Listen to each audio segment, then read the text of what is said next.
Isang opisina sa Cebu City na pinaghihinalang scam hub, ipinasara. Inaayos na rin ang search warrant para mabuksan ang laman ng mga computer at masuri kung may illegal na operasyon ang kumpanya. May report si Jessie Atienza ng PTV Cebu. The floor manager kept calling the boss and taking screenshots of the pictures we sent. Viral sa social media ang in-upload na video ng isang content creator na nagpakilalang isang hacker kung saan napasok niya ang CCTV ng isang call center company na ani ay sangkot sa investment scam sa Cebu City. Same location, no? Agad nakarating sa Cebu City Police Office ang kumakalat na video, kaya't isang ocular inspection ang ikinasa. Natunto ng mga otoridad ang opisinang nakikita sa video sa social media, pero tanging mga computer at laptop units na lang ang kanilang inabutan. May mga personal din na mga gamit na naiwan sa mga mesa. Dito sa issue ito, ma'am, so we will invite you, ma'am, kung pwede, ma'am, maimbitahan kayo dito sa Cebu City Police Office, ma'am, to shed light dito sa ating kinaka-operation. In regards to that po, sir, I prefer po I'll talk with my lawyer. Nakausap pa ng city director sa cellphone ang nagpaupa ng kumpanya na nangungupahan rin sa gusali. According to our city legal officer, they will issue show cause order dito sa ating may-ari or lessee ng ating. Okay lang po ito. Okay lang regular ocular inspection.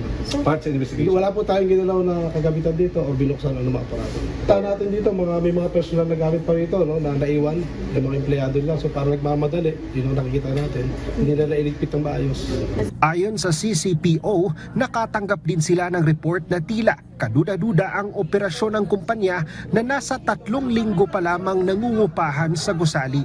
Yung lab scam na ina-allege nga dito na yun ang kanilang activity, but on our investigation, sabi nga ng mga kapitbahay nila, ito daw medyo nagdududa sila noong umpisa pa lang dahil hindi nga siya normal dahil maingay daw dito sa loob, maraming naghihiyawan, maraming tugtugan, so parang hindi siya talagang legit na office.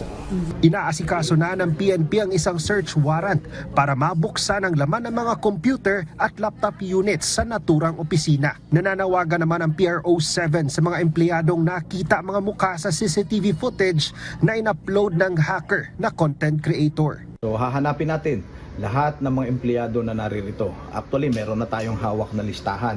Nakuha na natin yung listahan ng lahat ng mga empleyadong nagtatrabaho dito. Kaya sila ay binibigyan namin ng pagkakataon na linisin ang kanilang pangalan. Kung sila ay walang kinalaman, magtungo sila sa tanggapan ng Cebu City Police Office at doon ay paliwanag nila yung kanilang side. Ngayon, kung sila ay patuloy na magtatago at hindi makikipag-cooperate sa law enforcement agency, sa Philippine National Police, ay kilala naman namin sila kasi may mga profile yung mga empleyado. Ipinasara na ng mga otoridad ang opisina habang inaasikaso ang search warrant. Nananawagan naman ang PNP sa publiko na i-report sa kanilang tanggapan ng anumang makikitang kahina-hinalang mga business operation.